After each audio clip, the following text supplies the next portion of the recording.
Salut, c'est Mister S et aujourd'hui on revient sur The Haunting of Hill House.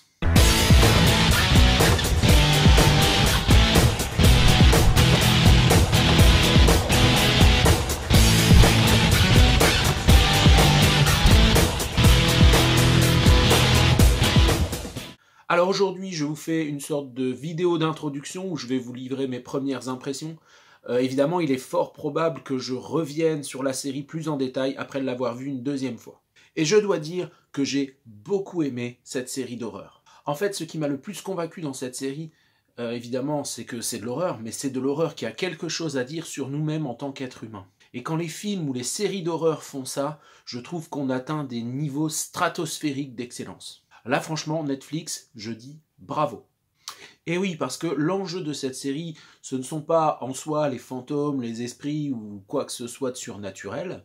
Les enjeux proviennent en fait de la vie ordinaire. Et ça nous parle à tous. The Haunting of Hill House, ce n'est pas une énième histoire de maison hantée comme on en a déjà vu tant et tant de fois. Non, The Haunting of Hill House, ça parle de deuil, ça parle de traumatisme, ça parle de dépression, bref, autant de choses qui s'inscrivent dans le réel. C'est un drame familial en réalité, mais un drame familial placé dans une maison hantée. Et tous les éléments horrifiques servent l'intrigue dramatique. Les fantômes ne sont pas juste là pour faire peur, mais souvent pour représenter l'état psychologique d'un personnage, par exemple. En fait, l'ennemi des personnages dans cette série, ce ne sont pas tellement les fantômes, mais ce sont les propres démons intérieurs des personnages. C'est très psychologique. En plus, la structure de la série qui va et vient entre présent et passé mime très bien cet effort de mémoire qui est fait par les personnages et qui se rendent compte en fait que leurs fêlures actuelles proviennent de leur enfance. Alors pour vous la faire courte,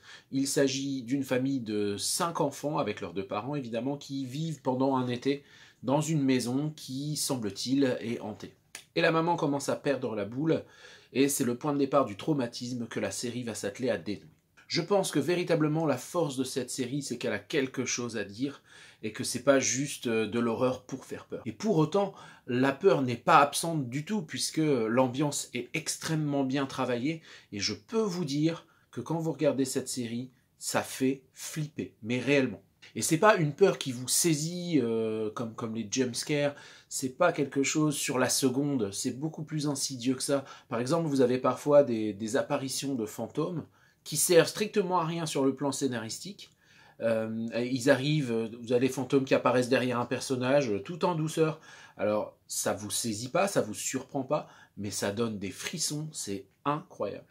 Le décor, lui aussi, est extrêmement bien travaillé. La lumière, la photographie, vraiment, c'est excellent, excellent. La bande originale, également, est une tuerie. Bref, je vous engage à regarder cette série. Franchement, vous allez passer un super moment. Mention spéciale tout de même aux épisodes 5 et 6 qui ont été mes préférés dans cette saison 1. Si je dois revenir en détail sur des épisodes, je pense que ce sera ces deux-là.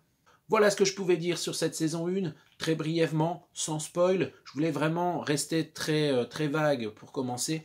Je vais la regarder une deuxième fois et on reviendra sur certains épisodes. Honnêtement, je pense que les épisodes 5 et 6, on ne pourra pas y couper, vous verrez pourquoi. Voilà, si vous n'avez pas encore regardé la série, foncez et je vous dis à très bientôt pour de nouvelles vidéos. Ciao.